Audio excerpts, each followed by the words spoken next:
Good afternoon. My name is Kavira Weissman, and I'm a co-founder with Delco Coalition for Prison Reform. We want to thank everyone for being here today, especially people who are here to share their stories. Councilman Zidek, thank you for being here today. We also want to thank Councilman Madden, who has voiced support for this issue and wanted to be here, but had another commitment.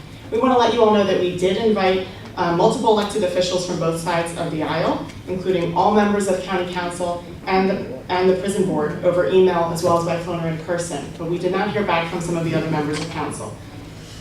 I'm here to share a little bit of an overview about our organization and the context for deprivatizing this prison. We have a packed program.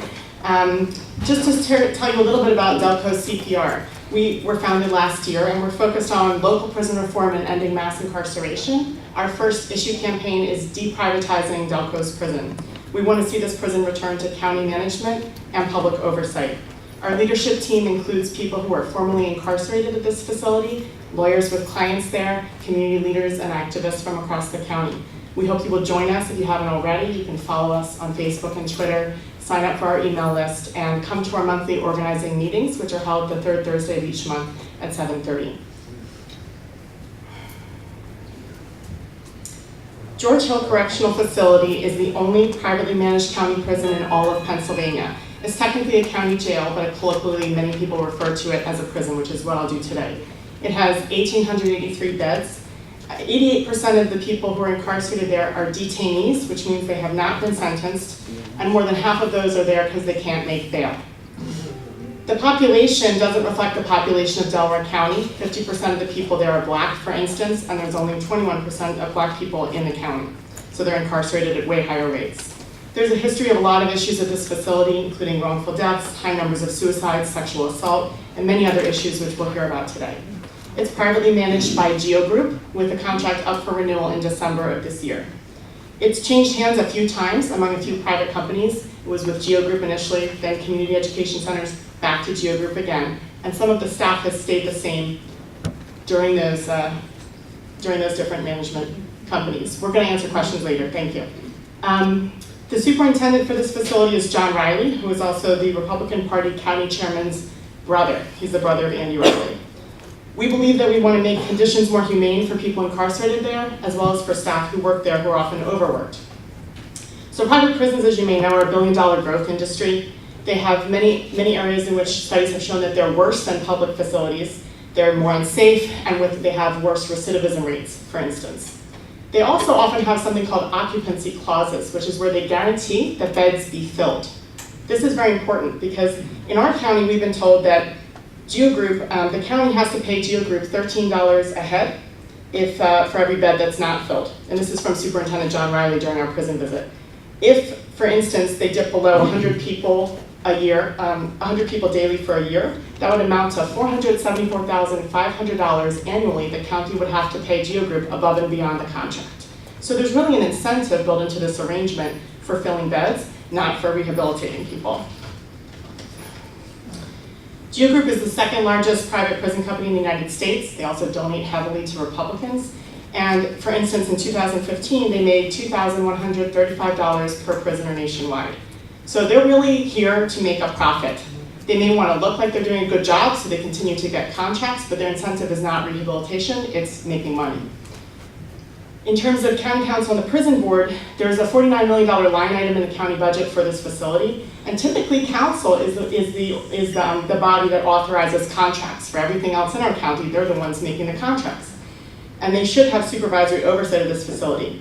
The prison board is a unit reporting to county council according to our county's administrative code. However, we don't know when the last time is that they actually reported to council. They are the ones that have authorized this contract with Geo Group. They are the ones that have signed for it. We believe they've overstepped their authority and that this responsibility really should belong to county council. The prison board is also supposed to hold public meetings, but their meetings are held inside George Hill Correctional Facility, where you can't have recording devices and where it's not very accessible to the public. So why deprivatize? We believe this is a moral issue, that no one should be profiting from the incarceration of human beings, and that private prisons are really not incentivized to rehabilitate, which leads to more recidivism. We believe it's an economic issue. Research has shown that the idea that privately managed prisons are more economically efficient is actually a myth. that they cut corners, that they report what they want to, and that they, for instance, can do things like deflect medical costs to other entities.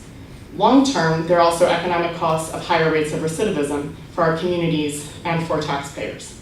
We also think it's a transparency issue. We need better oversight in order to have more humane treatment. We need to be able to see things like operating budgets and how much they spend on educational programs compared to other counties. We can't access that information because it's proprietary to GEO Group. We want to know how that $49 million is being spent. So in conclusion, we're calling on Delaware County Council to stop hiding behind the prison board by requiring them to publicly report in county council meetings and to terminate the contract with GEO Group and return George Hill Correctional Facility to county management and public oversight. Thank you very much. I would like to turn it over to Heather Isabel Schumacher, our moderator for today's hearing. Thank you. Our next speaker is Jack Stolzheimer.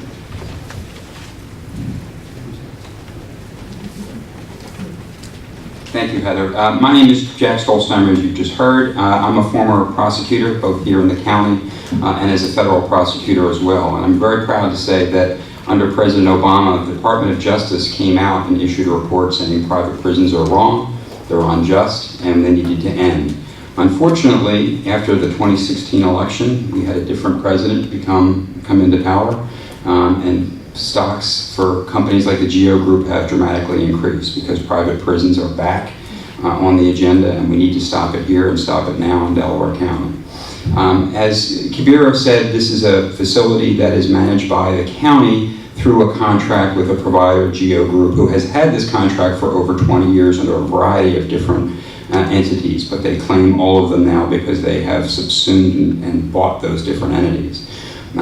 GEO Group actually had this contract in 2008 when they had to terminate the contract early, in part because of the rising costs for their bad management of the facility. They had litigation costs and unemployment costs that made it unprofitable, which is one of the other reasons why any government agency should think seriously about ever privatizing a base core government function like running a prison, because it can't be just completely at the whim of somebody who's only willing to do it and do it correctly for a profit. So let me just tell you a little bit about the process of where we are. As you heard, the entity that legally has the contract with GEO Group is called the Delaware County Board of Prison Inspectors. It's appointed by members of the majority on county council. It's a 5-member board. 3 are appointed by the majority on county council. 2 are appointed by the president judge of the county. All of those officials are Republicans. The president judge was elected as a Republican, as is the chairman of the Board of County Council. So those people have had this contract with GEO Group for 20 years. The current contract expired in 2016. At that time, they decided to give them a 2-year extension. That extension expires on December 31st of 2018. That is why this year we can terminate the contract with the GEO Group and bring this core government function back under county management. That is our goal. The Prison Board of Inspections meets, as I think Heather and Kabira talked about, they meet periodically. They have canceled several meetings because activists from outside of the normal people who come to their meetings, as they would look at it, have been present. They are not a transparent organization. They held their meetings at the prison. They don't post anything on the web about what they decided or what their agenda is. But when we started coming to county council, Kabira, myself, Gwen McCullough, others, to raise this issue, and when Kevin and Brian raised it from their seats on county council, Chairman McBlain did 2 things, which sort of belied the fact that this is not a county council decision. He told us the county council would make the prison board do 2 things. They would put out the contract under what's called a request for proposal. This is the way government entities do public bidding. At the same time, they would do an analysis, a report showing, giving decision makers like Brian Zidek the right to see what the costs are under private management as opposed to public management. And they hired the Board of Prison Examiners in their April meeting without any public bid, hired a company called Phoenix Management to conduct that second study. So as we sit right now, there has been a request for proposal on the street. The county let that over the summer. Companies have come in, they've looked at the facility, and they're preparing to make a bid to run the county correctional facility. At the same time, Phoenix management is supposedly undergoing a study to prove whether or not this is the economically better deal for the taxpayers and the prisoners in the prison. That's, of course, the wrong way to do government work, right? You don't already decide you're going to do an RFP. At the same time, you're kind of deciding whether or not you should even do an RFP. But having said that, they haven't been able to finish this report. The Phoenix study is at least a month overdue. I think some of you probably have recently seen in the local newspaper, but our great county controller questioned the legal bills.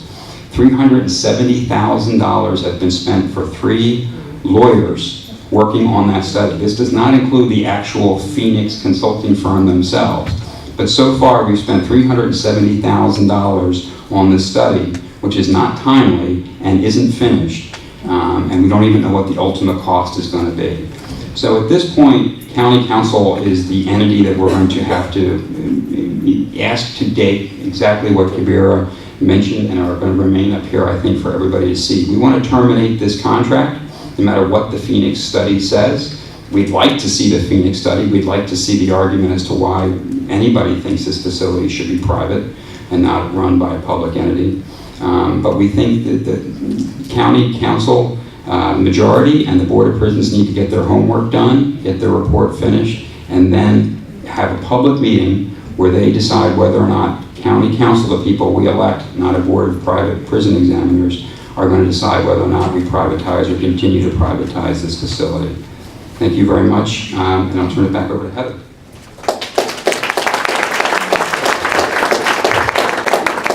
Thank you, Jack. Richard Mosley will share next about the human cost of the situation.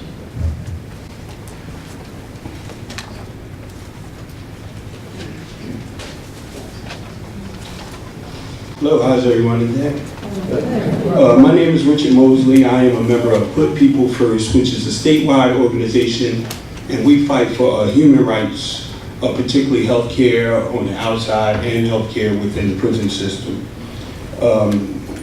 I'm part of I'm the coordinator for the Fayette Health Justice Project within that organization, which deals with SCI Fayette, which is sitting on 50 million tons of waste, and we're seeing a high rate of cancer type illnesses and deaths with the inmates, with the guards, and with the residents of LaBelle, PA. So that's what I do, and our organization is working with the Delco prison, CPR. Thank you. Okay, I'll share this. First of all, I would like to thank each and every one of you for giving me the opportunity to speak to you today. Today, I would like to touch on a few things. The first is that after all the stats and budgets are discussed, we still have something that's looming, and that's the human cost to all of this.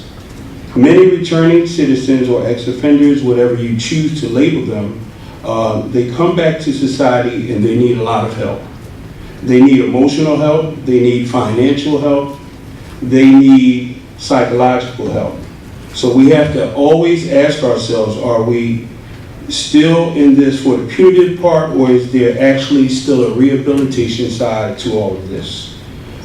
Because we're dealing with men, women, and children that are attached to all these budgets, all these numbers, every dollar spent. Well over 75% of people incarcerated are coming back to society. They are coming back to our neighborhoods, coming back to our churches, they are coming back to our synagogues, our schools. They're coming back to shop at the same stores that we shop at. So I believe that we all have stock in this, because I'm sure we all want to see these men and women be productive and contribute to society. So when you talk about public safety, I believe these things make us all safer. As for me, as an ex-offender, as a business owner who hires ex-offenders, I continue to stay hopeful that we are still a people of second chances. Thank you for your time and your opportunity for me to speak to you about this matter. There's a human cost attached to all of this, so let us not forget about that. Thank you.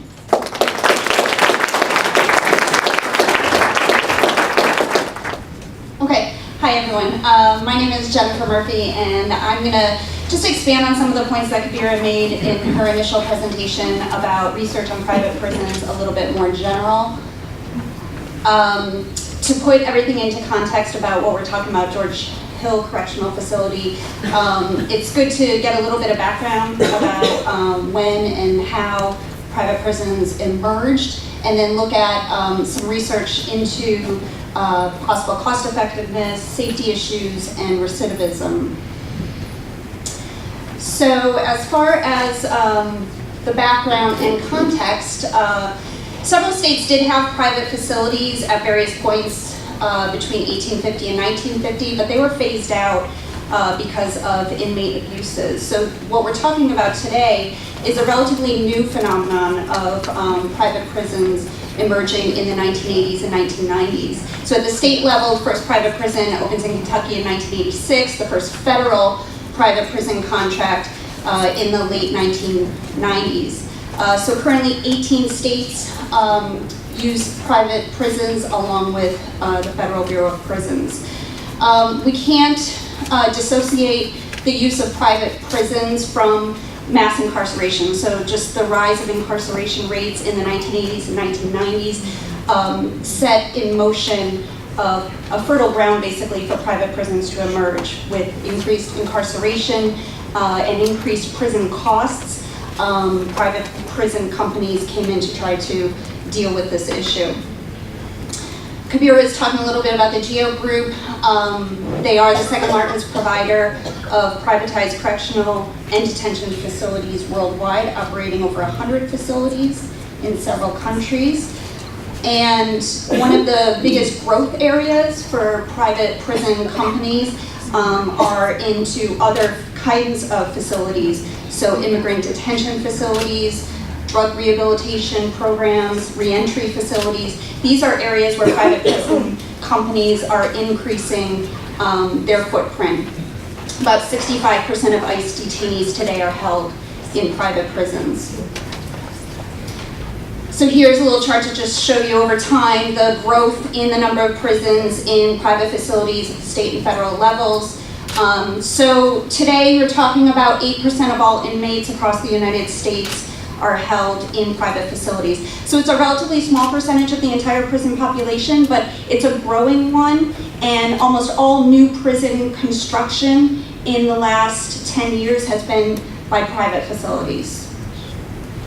So cost effectiveness research, one of the things that private companies like to talk about is that they save taxpayers money by operating prisons privately, but the research does not support this claim. There are a number of studies done, 1990s, 2000s, contemporary studies, showing that either private and public facilities are similar in costs, or that private facilities, if they do save money, tend to do it because of the cut to labor that they do.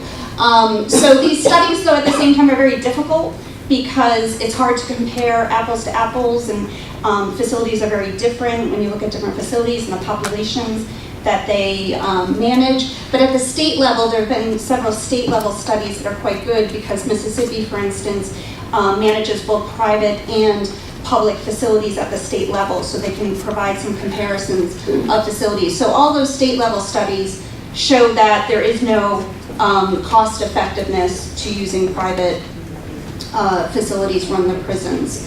And like I said, any cost savings that are found in some studies, which tended to be done by those private corporations themselves, have been found to be due to salary differences. On average, those working as correctional officers in private facilities make about $7,000 less per year than their public counterparts. There are also lots of safety issues, as Kabira mentioned, higher rates of serious incidents in private facilities, higher rates of assault, both between people in prison and those with staff. Recidivism rates also show, some studies show no difference in recidivism rates between private and public prisons, and this is even taking into account some studies showing that private prisons keep those in prison longer on average than their public counterparts. And at least 2 statewide studies find higher recidivism in private prisons, that if someone's incarcerated in a private facility, their risk of recidivism actually increases by nearly 20%. So just in conclusion, really no solid support for claims of cost effectiveness. Private prisons have many issues with safety and security, and higher recidivism rates. And a problem with the lack of transparency is that there are still a lot of unanswered questions about what actually even happens in these private facilities. Thank you. Bob Ciccanelli with Delco CPR and the PA Prison Society will share suggested improvements for George Hill.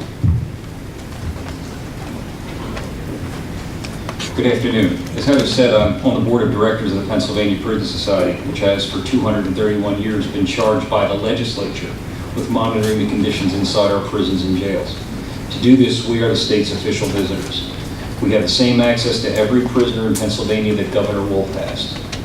I also sit on our public policy committee, which allowed me to tour dozens of state and county facilities and even some facilities in other states. Finally, I'm the convener for Delaware County, which means I coordinate all of the official visits for SCI Chester, the GEO Community Corrections Center in Chester, George W. Hill, and even our juvenile detention facility in Lima. With all of that, I'd like to ask you to visualize the difference between a prison and a correctional facility, a distinction I learned from a PhD level former administrator at SCI Camp Hill. Simply put, a prison is a warehouse, and a correctional facility is a place of self-improvement. A prison serves public safety through the limited short-term goal of incapacitation. A correctional facility has the enhancing long-term benefit of rehabilitation. Since about 97% of those we incarcerate will one day return to our community, we have to ask ourselves whether we want them in a warehouse or in a place that will really help prevent future crime. We spend a lot of money on George Hill, and yet we're not getting very much. By far, the largest number of complaints the Prison Society receives are about poor health care services. I have walked through that area of the facility. It's clean, it's bright, it's modern, and it's used about the same as the nurse's office at your local school. Indeed, the quality of medical service available there is about a step below what you'd get if your coverage came through Medicaid. Very few people go into George Hill in great health. They arrive with wounds, illnesses, addictions, and even pregnant. Their concerns are addressed either by a nurse on duty or by sending them out to a hospital. There's a huge gap in between, and that should alarm us. No one expects a prison to provide platinum level health care, but we can and should demand a lot more of George Hill's medical subcontractor. We shouldn't be fielding complaints about rampant flu outbreaks, poorly treated wounds, untreated pre-existing conditions, untreated dental abscesses, and perhaps most sadly, miscarriages. The second most frequent concern we hear is the almost complete lack of responsible mental health care. You will hear about a newly admitted young man who didn't receive his psych meds for more than a week. In fact, we estimate that more than 50% of those entering our criminal justice system suffer from at least one diagnosable mental illness or condition, making the system the largest provider of mental health care in Pennsylvania. Sadly, mental health care gets a small fraction of the money we pay GEO Corp to run George Hill. Our citizens who suffer from depression, anxiety, schizophrenia, and psychoses are often taken to George Hill because of their behaviors. Imagine them being subjected to prolonged isolation. Imagine them being forced to deal with their symptoms without their medications. Imagine their only contact is with a corrections officer whose concern is for their behavior and not their mental health. Is it any wonder that behaviors related to mental illness are addressed through discipline? Things like solitary confinement 24/7. The third cluster of concerns center around staff attitudes. To be fair, these men and women were hired to guard prisoners, and that's not the same as the Pennsylvania Department of Corrections mission of care, custody, and control. We find constant allegations of staff abuse towards the men and women at George Hill. The abuse is verbal, psychological, physical, and even sexual. Not all abuse is direct, some of it's indirect, meaning it comes from the forms of neglect, indifference, and apathy. Not only do many staff not care about the inmates, they don't care what their colleagues are doing to those inmates. Now this isn't new, but George Hill enjoys an extra layer of obscurity created by the lack of direct public oversight. Instead, we're expected to rely on the contractor to self-report the abuses, to rely on the county administrators to self-admit that they can't reduce or eliminate the abuses, to rely on a prison board that doesn't even discuss the abuses during their public meetings, and to rely on a county council which has, for decades, pretended they aren't even responsible for what happens inside that prison. The fourth category of complaints comes from the families and friends who try to visit their loved ones. We hear stories about visitors denied access because of their clothing, because paperwork isn't in place, or because an inmate has just been moved to another housing unit. A significant number of visitors are sent home because they couldn't get through the metal detector or pass the drug scanner. The visitors are subject to pat-down searches of their bodies. Recently, the facility ended weekend visits altogether. Mr. Riley once told me personally he was on a mission to stop the introduction of drugs into the facility, which is a noble goal, but doing it by eliminating all contact visits if he can. Looks like he's getting there. Contact with families and friends is crucial to re-entry. The more a prisoner can receive mail, make phone calls, and sit with those who care about him or her, the better his chances of doing better on release. At George Hill, visiting is being curtailed. Prisoners don't get a few free envelopes each month, and phone calls are expensive. Even the Philadelphia prison system does better than this with 7,000 men and women in its buildings. In closing, let me borrow from my good friend Nelson Vecchione, whose comments will close today's hearing. We need dignified, humane treatment and rehabilitative services. We need transparency, and we need safety for prisoners and staff. These are not mutually exclusive. Remember those 97% of the people who go to George Hill and eventually return to our communities. The business of George Hill should be corrections, and continuing to export our tax dollars to an out-of-state contractor that is not producing positive, corrective results does not ultimately benefit the community at large. Thank you.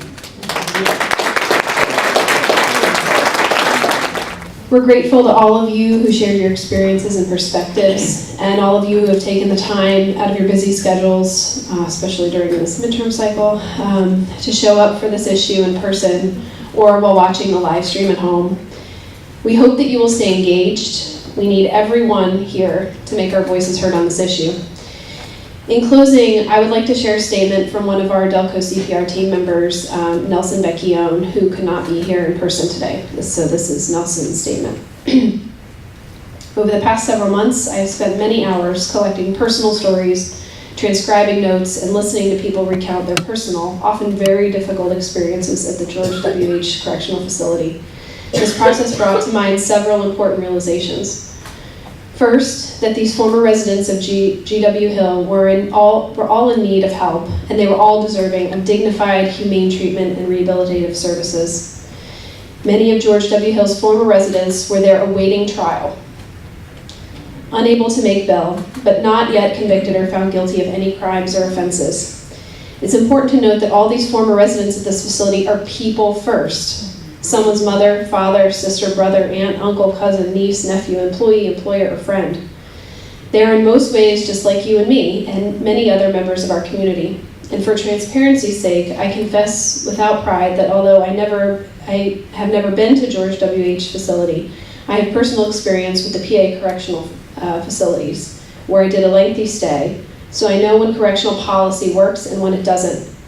In my considered opinion, we're housing troubled human beings without offering them avenues to positively address and impact those issues, which led to the commission of their criminal acts does a disservice to all and lends itself to increased rates of recidivism.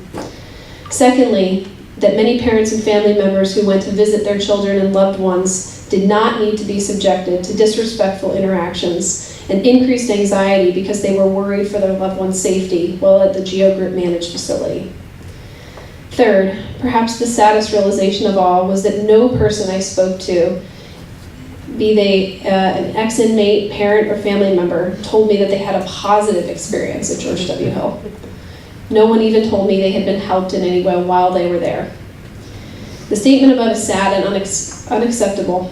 The business of jails and prisons is corrections, and it is in these places of last-ditch efforts that we should avail troubled people with all we have at community's disposal. Remember, 97% of the people who go to jail or prison eventually return to their communities.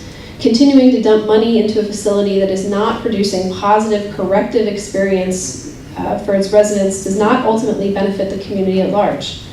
It is my sincere hope that whatever happens today and in the near future regarding GEO Group's contract renewal, we all leave here today with renewed energy and commitment to improve these conditions in our correctional facilities for those who must live there, work there, and visit there. That's the end of Nelson's statement. Nelson's statement Nelson's comments highlight the long-term work ahead of us to make this correctional facility truly humane. Deprivatizing this prison and returning it to public control is an important first step in ensuring more transparency and accountability and more humane treatment. As we have described, privately managed prisons are more prone to violence and increased recidivism, among other issues. No company should profit from the incarceration of human beings, and I hope you will join me in calling for an end to private prison management in Delaware County. So if you'll indulge us here, if we could all raise our voices and join us in repeating, people, not profits. We'll say this 3 times together. People, not profits. People, not profits. People, not profits. And one more call, just to underline the underlying message here. Geo must go. Must go. Geo must go. Geo must go. Thank you. Ending private management is an important first step, but is certainly not the only step. We need to work for continued improvements to this facility and to the entire criminal justice system in Delaware County as we fight to end mass incarceration. Deprivatizing Delco's prison is our first campaign issue, but it will not be the only one. In the future, we hope to work on issues, as Kabir mentioned, like cash bail reform, and we invite you to all of us to join us in this continued fight for prison reform in Delaware County. So the 3 steps you can take today, as a couple of people asked. First, you can join our mailing list so you can join in future actions. This is our second major public action since we came to be about a year ago. So you can find us at Delco CPR. You can mark your calendars for Thursday, October 18th at 7:30 p.m. That's our next organizing meeting at Trinity Church in Swarthmore. I'm sorry? 7:30 p.m. Trinity Episcopal Church, thank you. That's right, there's nothing right down there. Trinity Episcopal Church in Swarthmore at 7:30 p.m. on October 18th, Thursday, October 18th. These meetings help us get to know each other better and help us, create the building blocks for all of these actions and future work that we're doing together. And third, you can call on your county council members and let them know that you were here today and the stories that you heard, and you want them to help deprivatize Delco's prison, which falls under their supervisory responsibility. Again, thank you all for coming and sharing your stories. Thank you to Councilman Zidek for your support and for being here today. Thank you to all the elected officials and candidates who've shown up in support on the issue. Thank you to the Delco CPR team for putting this event together. We need to vacate the library in about 3 minutes, so we want to continue the conversation if people want to mingle and talk a little bit more in the library courtyard downstairs. Outside. Thank you. Outside. Thank you.